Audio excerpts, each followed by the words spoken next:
Hi மக்கா, எல்லாரும் எப்படி இருக்கீங்க? ஒரு முக்கியமான விஷயத்தோட தான் நம்ம வந்திருக்கோம். என்ன விஷயம்னு பார்த்தீங்கன்னா, வாழை மரத்தில் உள்ள கொண்டை எல்லாம் இந்த குரங்கு வந்து ஒடிச்சிட்டு போயிடுது. இப்போ பார்த்தீங்களா, தெரியுதா உங்களுக்கு?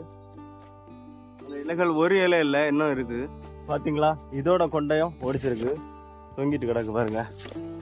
தெரியுதா உங்களுக்கு? இங்கே பார்த்தீங்கன்னா இந்த வாழையோட கொண்டையும் ஒடிச்சிருக்கு, ஒடிச்சு அதோட குருந்தை சாப்பிட்டுட்டு போயிருக்கு. பார்த்தா தெரியுதா உங்களுக்கு? தொங்கிட்டு கிடக்கு. இங்கே பார்த்தீங்கன்னா இந்த வாழையும் ரொம்ப பெரிய வாழை, இதோட குருந்தையும் சாப்பிட்டுட்டு போயிட்டு. தெரியுதா உங்களுக்கு? ரொம்ப கவலையாக தான் இருக்கு. அப்போ இந்த வாழைக்கும் அதே மாதிரி தான். இங்கே பார்த்தீங்கன்னா இது ரொம்ப பெரிய வாழை, இதோட குருந்தையும் தலைவர் சாப்பிட்டுட்டு கொஞ்சம் போய் விட்டுட்டு போயிருக்காரு. தெரியுதா? பார்த்தீங்களா மக்கா? அப்ப நிறைய வாழைகள்ல கொண்டையோட குருந்தெல்லாம் குரங்கு வந்து கடிச்சு சாப்பிட்டுட்டு போயிட்டு.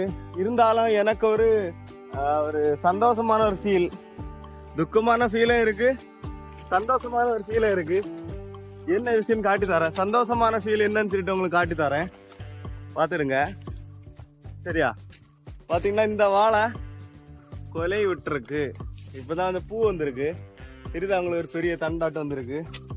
அதனால இதை பார்க்கும்போது பயங்கர சந்தோஷமான ஒரு ஃபீலு. ஏன்னா இதான் முத இதில் கொலை விடுறது. தெரியுதா? குட்டி வாழை வந்து இலை வந்து இப்படி வந்திருக்கு. கொலைச்சிட்டேன்னு சொல்லிட்டு சந்தோஷம்தான். ஆனால் இருந்தாலும் இன்னும் நிறைய வேலைகள் இருக்கு. வேலைகள்னு பார்த்தீங்கன்னா, குரங்குகள் அட்டகாசம். இந்த பழங்கள் எல்லாமே பழம் காய்க்கும் போது பிஞ்சிலேயே கடிச்சு சாப்பிட்டுட்டு போயிடும். அதெல்லாம் பாதுகாக்கணும். சரி மக்கா, பார்ப்போம். சப்ஸ்கிரைப் போட்டு விடுங்க. நான் இது வரைக்கும் ஒரு உரமும் போடல. மலை விவசாயம் தெரியுதா உங்களுக்கு? அந்த சைட்லாம் மலையாகும். நம்ம இருக்கிறதா மலை தான், உங்களுக்கு தெரியும்.